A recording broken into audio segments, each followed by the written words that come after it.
Place à présent à l'invité du grand journal Média Morning. Ce mardi 5 novembre, les Américains se rendent donc aux urnes pour déterminer qui de Kamala Harris ou de Donald Trump assurera la présidence des États-Unis pour les 4 années à venir.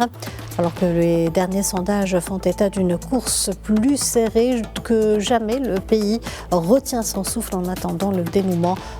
Pour parler de ces élections souvent décrites comme l'un des événements les plus observés au monde.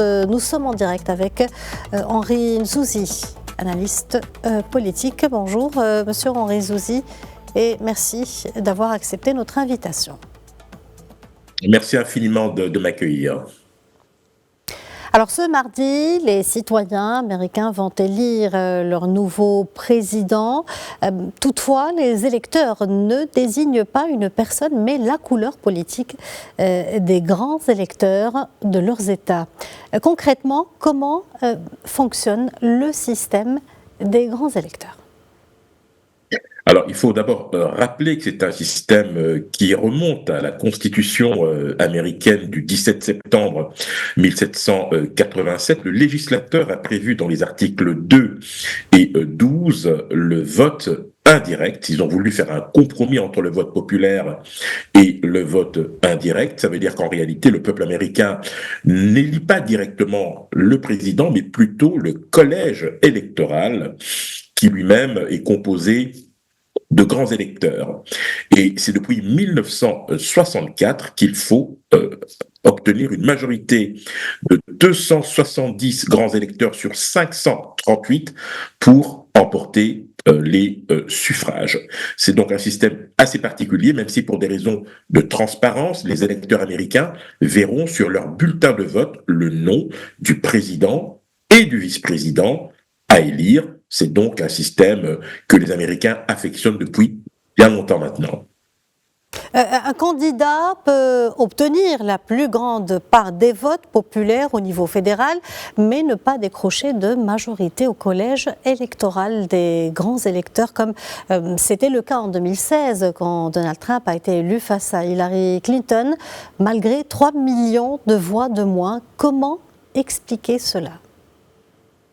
Tout simplement parce que la plupart des États américains appliquent le principe du winner takes all. Ça veut dire que le parti qui arrive majoritaire en suffrage populaire emporte automatiquement l'ensemble des grands électeurs de l'État.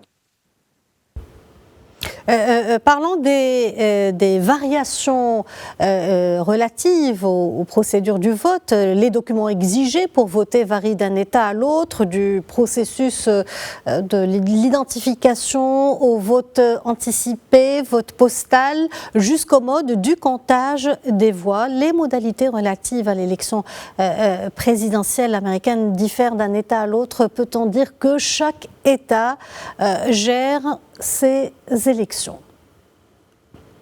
Disons que le principe des grands électeurs fait que chaque État, en réalité, a un nombre de grands électeurs qui correspond au nombre de ses représentants dans les deux chambres du Congrès. Ça, c'est la toute première chose à retenir. La deuxième, évidemment, c'est que le nombre de grands électeurs peut être de 3 pour les États les plus petits à 54, quand on prend par exemple la Californie ou d'autres États comme la Floride. Mais ce qui est important, c'est de retenir 2 dates, les 2 dates les plus importantes de ce scrutin, en dehors évidemment de la date du 5 novembre, c'est d'abord le 17 décembre, puisque les 538 électeurs vont chacun donc se réunir dans leurs États respectifs pour voter officiellement. À l'issue de ce vote, ils adresseront donc leurs résultats au Congrès fédéral et c'est le 6 janvier